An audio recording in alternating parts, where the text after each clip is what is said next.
Hello साथियों, सभी का स्वागत है आपका ऑनलाइन यूट्यूब चैनल पर अवध कोचिंग क्लास पे। जैसा आपको पता है कि भारतीय भूगोल को हम लोग टारगेट कर रहे हैं जो जीडी में प्रीवियस ईयर क्वेश्चनों के रूप में आए हुए हैं, ताकि उससे हमारा अच्छा एनालिसिस हो पाए। तो आज का हमारा जो है ये भाग 5वां होगा और इसमें 25 क्वेश्चन आपके होंगे। अगर आज से पहले आपने नहीं देखा तो 4 वीडियो पढ़ चुके हैं, उनको पहले देखेंगे और फिर यहाँ पे 5वां वीडियो आप वॉच करेंगे। तो चलिए आज का देखते हैं। आज का हमारा पहला क्वेश्चन क्या है। तो देखिए, तमिलनाडु, आंध्र प्रदेश और केरल में पाई जाने वाली किस प्रकार की मिट्टी काजू जैसी फसलों के लिए सबसे उपयुक्त है? लाल लेटराइट मिट्टी, जलोढ़ मिट्टी, काली मिट्टी या मरु मिट्टी। देखिए, काजू के लिए सबसे उपयुक्त जो मृदा है ना वो लेटराइट है, उसमें अच्छा खासा काजू का उत्पादन होता है। तो लेटराइट मृदा जो है वो कहाँ पाई जाएगी अधिकतम संख्या में या क्षेत्रफल में? तो तमिलनाडु, आंध्र प्रदेश और केरल में। लेटराइट मृदा वहीं बनती है जहाँ पर अधिकतम वर्षा और अधिकतम टेम्परेचर रहता है, क्योंकि वहाँ पे लाल मृदा का क्या होता है, निर्माण होता है। लाल लेटराइट मृदा का निर्माण होता है। ठीक है, तो ये काजू के लिए ज़्यादा क्या है, इम्पॉर्टेंट है। काली मिट्टी की अगर मैं बात करूँ तो काली मिट्टी में भाई कपास सबसे अच्छा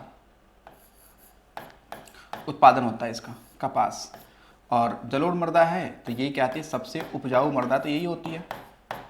ये जो होती है वो सबसे क्या होती है, उपजाऊ मृदा होती है। ठीक है, सबसे उपजाऊ। ठीक है, देखिए दूसरा सवाल देखिए, तमलाडू या तमलाडू डैश डैश जनवरी जनजाति द्वारा मनाया जाने वाला त्यौहार है? तुत्सा, मिश्मी, खमती, वांचो। देखिए, जो इसमें से मिश्मी जनजाति है ना, आपने सुना होगा। मिश्मी जनजाति कहाँ पाई जाती है? ये अरुणाचल प्रदेश में पाई जाती है मिश्मी जनजाति। ये कहाँ पे है? क्योंकि मिश्मी एक पहाड़ी भी है, अरुणाचल प्रदेश में। ठीक है, और ये देखेंगे कि ये जो मिश्मी जनजाति है ना, ये प्रत्येक वर्ष, ठीक है, ये क्या करती है, प्रत्येक वर्ष मनाएगी। कब? 15 फरवरी को, 15 फरवरी को। ठीक है, कब? 15 फरवरी को। अगला देखिए, चंपानेर पावागढ़ पुरातात्विक उद्यान किस राज्य में स्थित है? मध्य प्रदेश, उत्तर प्रदेश, राजस्थान या गुजरात। हालांकि कहीं ना कहीं आप देखेंगे तो ये यूनेस्को की सूची में भी क्या है, शामिल है। तो ये गुजरात कहाँ पे है? गुजरात में। ठीक है, गुजरात में आप देखेंगे 2-3 चीज़ें आप देखेंगे। तो यहीं पे आप देखेंगे तो मोढेरा का सूर्य मंदिर यहीं पे है। मोढेरा का क्या है आपका, सूर्य मंदिर यही तो है। फिर है रानी की बाव, तो भी यही है, रानी की बाव, जो 100 रुपये नोट के पीछे छपा हुआ है। उसके अलावा सोमनाथ मंदिर, देखिए सोमनाथ मंदिर यहीं पे है। उसके अलावा यहाँ पे आप देखेंगे तो एक माधवपुर मेला, माधवपुर मेला यहीं तो लगता है फेमस। ठीक है, फिर इसके बाद रण उत्सव यहीं का है। ध्यान रखिएगा, रण उत्सव कहाँ होता है? गुजरात में ही होता है रण उत्सव। ठीक है, बाकी आप देखेंगे तो पतंग उत्सव भी यहीं होता है, पतंग उत्सव गुजरात का ही है। ठीक है, तो ये आपको ध्यान रखना है, इतनी सी बात। चलिए आगे देखते हैं अगला सवाल। अगला सवाल हमारा देखिए क्या है कि दिलवाड़ा और जरगा पर्वत चोटियां निम्नलिखित में से किस राज्य में स्थित है? अब देखो, जरगा से भले ना पता चले, लेकिन दिलवाड़ा से तो पता चलेगा कि हाँ कि दिलवाड़ा जो ये कहाँ पे, मध्य प्रदेश, गुजरात, राजस्थान, हरियाणा। तो देखिए ये है कहाँ पे, राजस्थान में। ठीक है, राजस्थान में आप देखेंगे तो एक क्या है आपका, अरावली क्या है आपका, एक पर्वत श्रृंखला है। और हमें पता है कि ये दुनिया की सबसे प्राचीन पर्वत श्रृंखला है, जो कि एक अवशिष्ट पर्वत है। ठीक है, तो जो ये पर्वत अरावली पर्वत श्रृंखला है, इसी में क्या है कि आप देखेंगे कि एक पहाड़ी, इसका नाम है माउंट आबू। माउंट आबू पर ही क्या है आपका, गुरु शिखर क्या है आपका, चोटी है। गुरु शिखर क्या है, चोटी है, जिसकी हाइट कितनी है, 1722 मीटर। ठीक है, कितना है, 1722 मीटर है। ठीक है, तो माउंट आबू पे है ये। ठीक है, और माउंट आबू पर ही देखेंगे जो पहाड़ी है, इसी पहाड़ी पर आपका दिलवाड़ा का आपका जैन मंदिर है। ठीक है, क्या है, दिलवाड़ा का क्या है आपका जैन मंदिर है। ठीक है, दिलवाड़ा का जैन मंदिर है। अब जो ये दिलवाड़ा का जैन मंदिर है, इसके बारे में आपने ये सुना होगा कि जो ये दिलवाड़ा का जैन, देखो पूछ लेगा कि दिलवाड़ा का जो मंदिर है ये किस धर्म से संबंधित है, तो आप बताएंगे कि ये संबंध किससे रखता है, तो जैन धर्म से रखता है। तो इस चीज़ को आपको ध्यान रखना चाहिए। उसके अलावा आपको ये ध्यान रखना चाहिए कि माउंट आबू पर ही एक बात आपसे पूछी जा सकती है।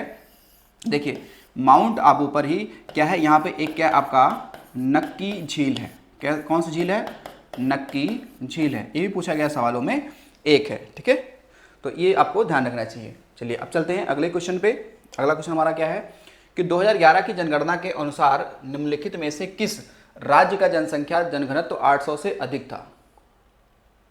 800 से अधिक था ये पूछ रहा है इसमें, महाराष्ट्र, केरल, हरियाणा, कर्नाटक। तो देखिए 800 से अधिक था तो वो आपका कौन सा है, तो ये है कौन सा, केरल।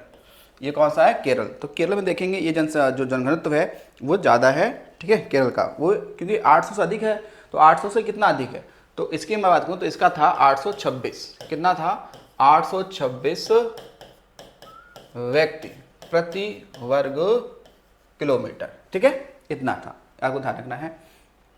और यूपी का हमारा 829 है, यूपी का 829 है।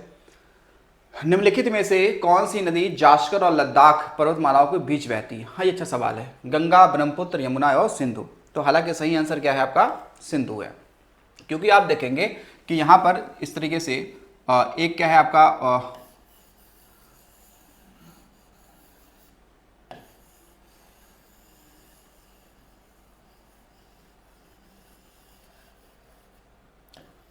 देखिए इस तरीके से बीच में आपकी दो क्या है, एक आपकी पर्वत श्रृंखलाएं हैं। जैसे यहाँ पे आप देखेंगे इस तरीके से एक ये होगा और एक ये है। ठीक है, तो यहाँ पर इसके ऊपर हालांकि एक और भी है इसके ऊपर। तो ये जो है, जो पहला वाला ये देखें बीच में, तो वे आपका है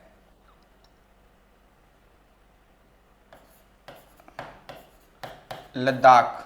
ठीक है, और बीच में क्या है यहाँ पे, ये वाला जो है ये है जास्कर। हालांकि ये काराकोरम है, ये क्या है, काराकोरम श्रृंखला है। ठीक है, ट्रांस हिमालय का। तो यहीं पे एक क्या है, नदी बहती है। ठीक है, एक क्या है, नदी है जिसका नाम है इस तरीके से, यहाँ से निकलती है सिंधु नदी। सिंधु नदी क्या करेगी, ऊपर जाएगी, लद्दाख श्रेणी को काटेगी और लद्दाख और जास्कर के बीच में बहते हुए ये कहाँ चली जाएगी, पाकिस्तान वाले हिस्से में चली जाएगी। तो नदी कौन सी है, सिंधु। तो ये तो लिखा है ना कि जास्कर व लद्दाख पर्वतमालाओं के बीच बहती है। तो ऊपर है लद्दाख, नीचे है जास्कर, बीच में बहती है कौन सी, तो ये है सिंधु नदी। ठीक है, सिंधु नदी बहती है। ठीक है, इसको आपको ध्यान रखना।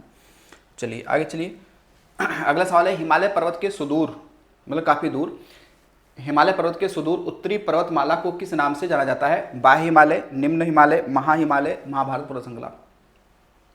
अगर हिमालय पर्वत के सुदूर उत्तरी पर्वतमाला को किस नाम जानता है, तो हमें पता है कि जो हिमालय है वो आपका 3 भागों में बटा है। जो हिमालय है, अगर मैं बात करता हूँ, देखिए हिमालय को हमने 3 भागों में बांटा हुआ है। देखिए जो सबसे उत्तर में है उसे कहते हैं महान हिमालय, या इसे कह लो ग्रेट हिमालय। ठीक है, ग्रेट हिमालय, या इसे कहते हैं हिमाद्री।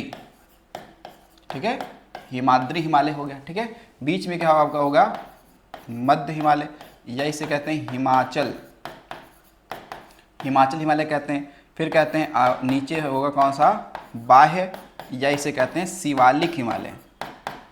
क्या कहते हैं, शिवालिक हिमालय। तो अब यही तो पूछ रहा है वो ना, यही तो पूछ रहा है कि उत्तरी पर्वतमाला बताओ। तो उत्तरी पर्वतमाला मतलब क्या है, तो वो है कौन सा, महान या ग्रेट। तो ये हो गया महा हिमालय। ठीक है, ये हो जाएगा। चलिए अगला देखिए। अगला सवाल है कि निम्नलिखित में से कौन सा खनिज अधात्विक खनिजों की श्रेणी में नहीं आता है, यानी कि वो अधात्विक नहीं है, वो धातु है। फिर क्या है, वो धातु है। कौन है, अब्रक, लाइमस्टोन, बॉक्साइट, जिप्सम। तो देखिए बॉक्साइट तो भैया क्या है, धातु है ना, धात्विक खनिज है ना ये, ये क्या है, धात्विक खनिज है, क्योंकि बॉक्साइट से ही तो एल्यूमिनियम निकाला जाता है।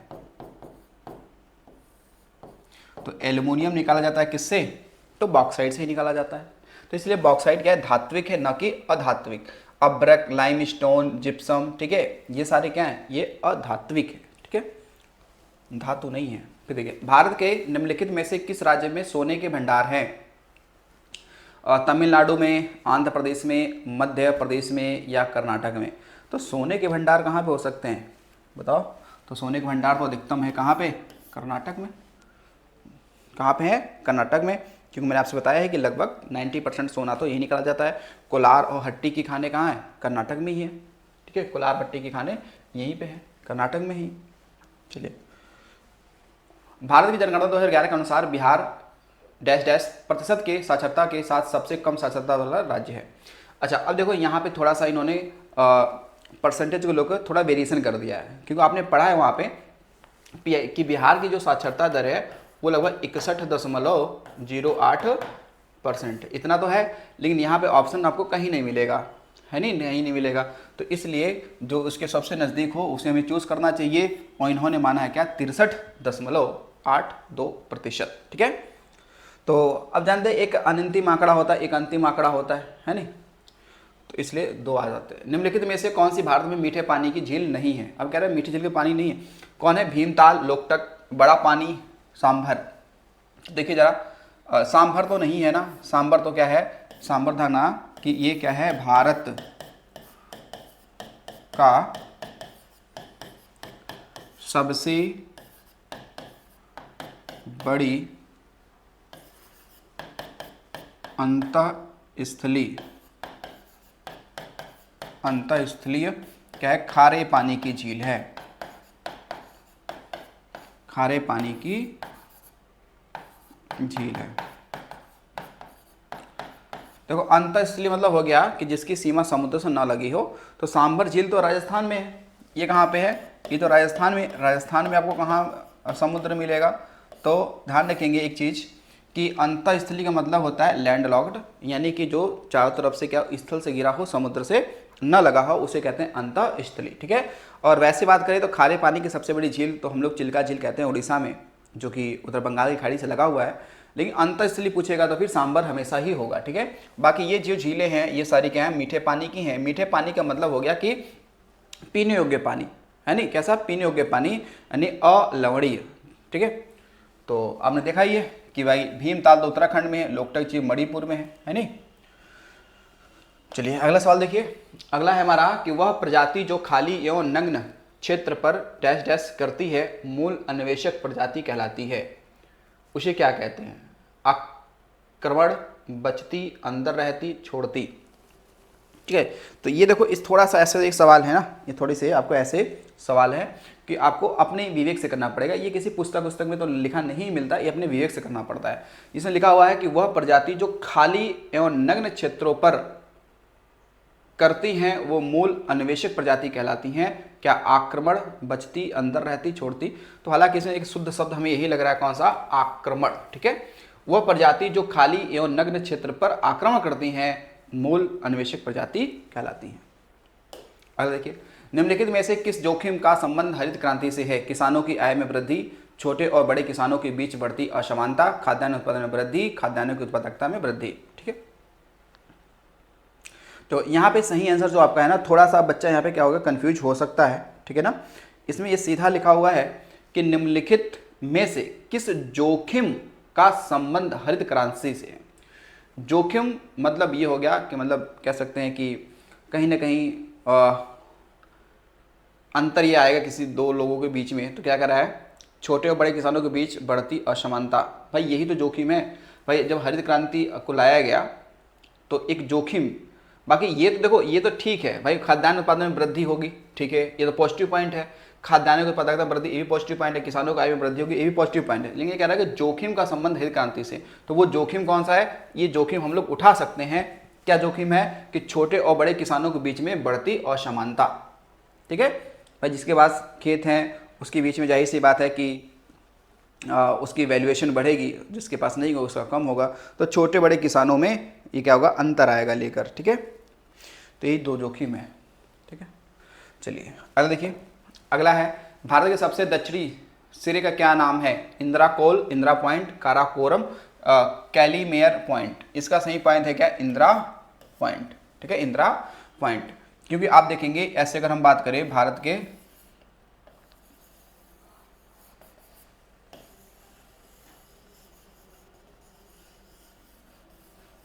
ठीक है, यहाँ पे आप देखेंगे कहीं ना कहीं यहाँ पे आपका एक, ठीक है, ये अंडमान एंड निकोबार है, अंडमान एंड निकोबार द्वीप समूह है, कहाँ पे? बे ऑफ बंगाल में। और यहीं पे आपका है आपका एक क्या? इंदिरा पॉइंट, इंदिरा पॉइंट जो कि ग्रेट निकोबार में है। तो इंदिरा पॉइंट को हम लोग और पिग्मेलियन पॉइंट के नाम से जानते हैं और पार्सन पॉइंट भी कहते हैं। तो इंदिरा पॉइंट को पिग्मेलियन और पार्सन पॉइंट कहते हैं, जो कि भारत का सबसे दक्षिणतम बिंदु है ये। ठीक है, और भारत का सबसे उत्तरी बिंदु कौन सा है? तो वो यहाँ पे होगा, जिसका नाम हमने क्या पढ़ा है? इंदिरा कॉल। क्या पढ़ा है? इंदिरा कॉल। तो इंदिरा कॉल जो है ये कहाँ पे है? वर्तमान में ये लद्दाख में है। और सबसे पश्चिमी बिंदु कौन सा है? तो उसका नाम है क्या? गौर मोता। ठीक है, सबसे पश्चिमी कहाँ पे? तो वह है गुजरात में है। सबसे पूर्वी पॉइंट क्या है यहाँ पे? तो उसका नाम है किंबुथु। ये कहाँ पे है? अरुणाचल प्रदेश में है। ठीक है, सबसे पूर्वी पॉइंट। भारत की मुख्य भूमि से लगा सबसे दक्षिणतम बिंदु ये है कन्याकुमारी। कन्याकुमारी, तो कन्याकुमारी जो है ये ध्यान रखना कि मुख्य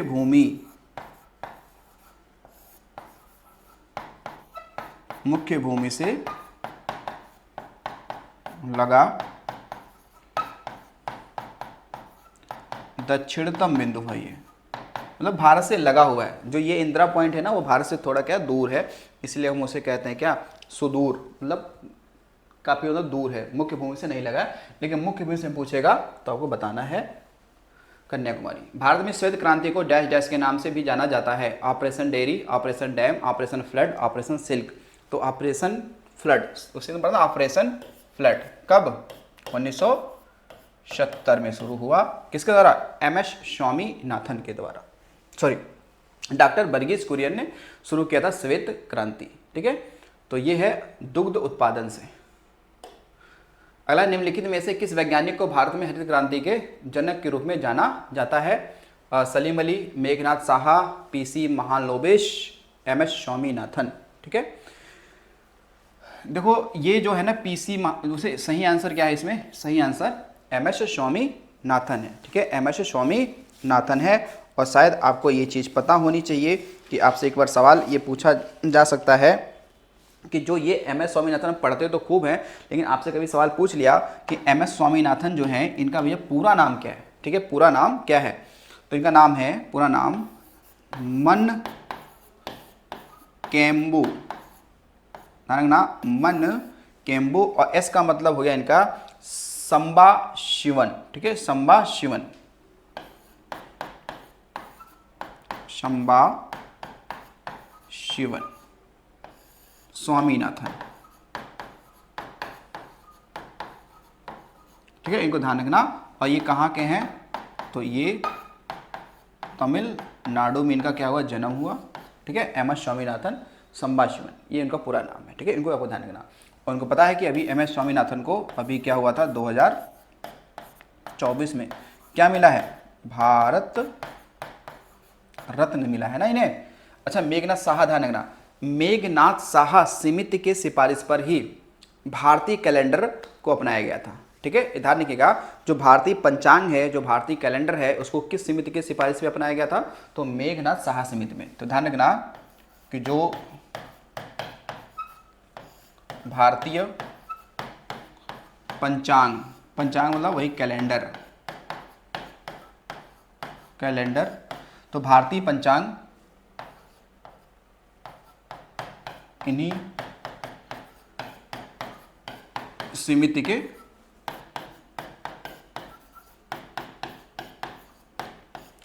सिफारिश पर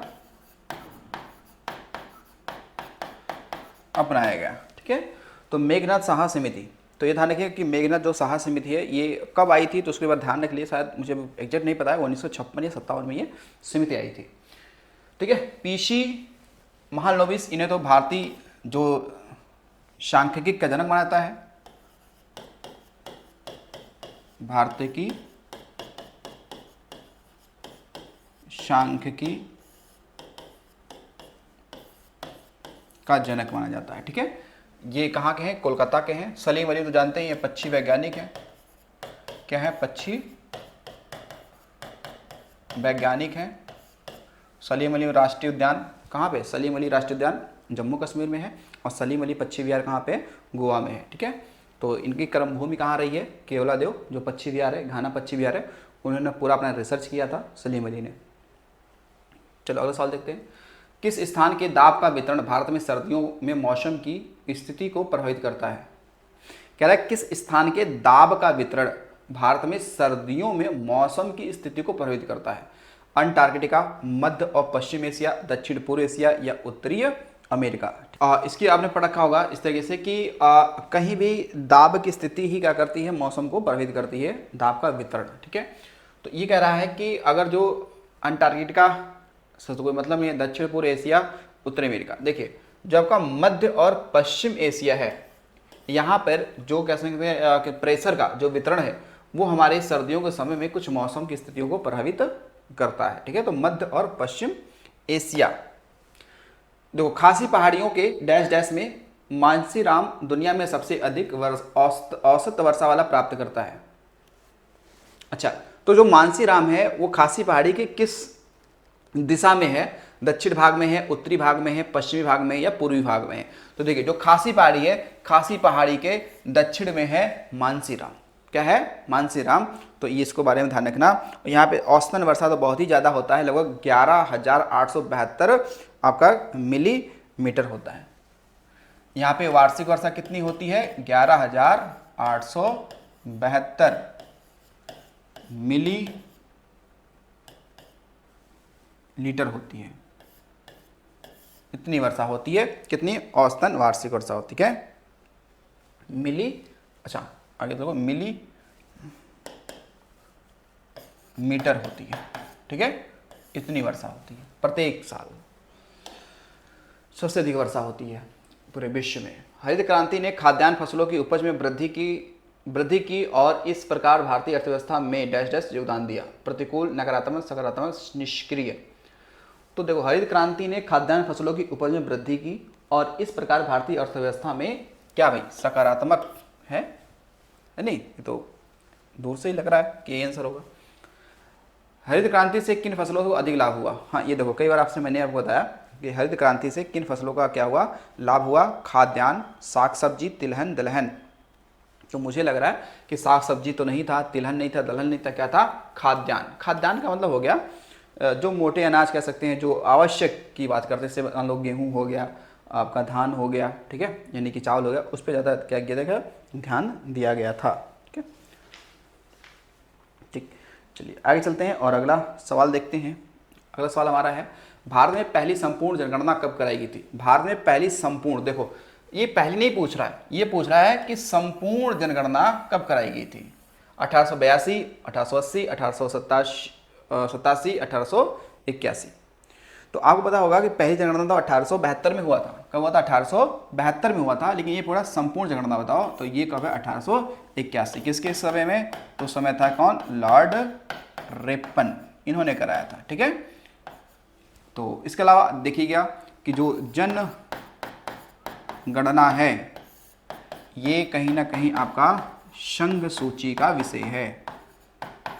किसका है, संघ सूची का विषय है। लेकिन कराने की बात करेंगे, हालांकि कराता तो ये कहीं ना कहीं राज्य सरकार के कर्मचारी हैं, उसमें इन्वॉल्व होते हैं, लेकिन ये संघ सूची का क्या है, विषय है। कौन सा, जनगणना, सेंसस। ठीक है, अब देखिए भारत में अरेबिका कॉफी कौन से राज्य में उगाई जाती है। असम, उत्तराखंड, पश्चिम बंगाल, कर्नाटक। देखिए भारत में सबसे अधिक कॉफी का उत्पादन जो होता है, भारत में सबसे अधिक कॉफी का उत्पादन आपका कर्नाटक में होता है। कहाँ होता है, कर्नाटक में होता है। इस चीज़ को आप ध्यान रखिएगा। और कॉफी बंदरगाह चेन्नई बंदरगाह को कहते हैं, ध्यान रखिएगा। कॉफ़ी को कहवा भी कहते हैं, आप क्या कहते हैं, कहवा भी कहते हैं। तो ये कहाँ पे है, कर्नाटक में। कहाँ पे, कर्नाटक में। तो अरेबिका कॉफ़ी क्या, हालांकि कई प्रकार की कॉफ़ियाँ होती हैं यहीं पे, ठीक है। तो यहीं पर अगर देखिए हम लोग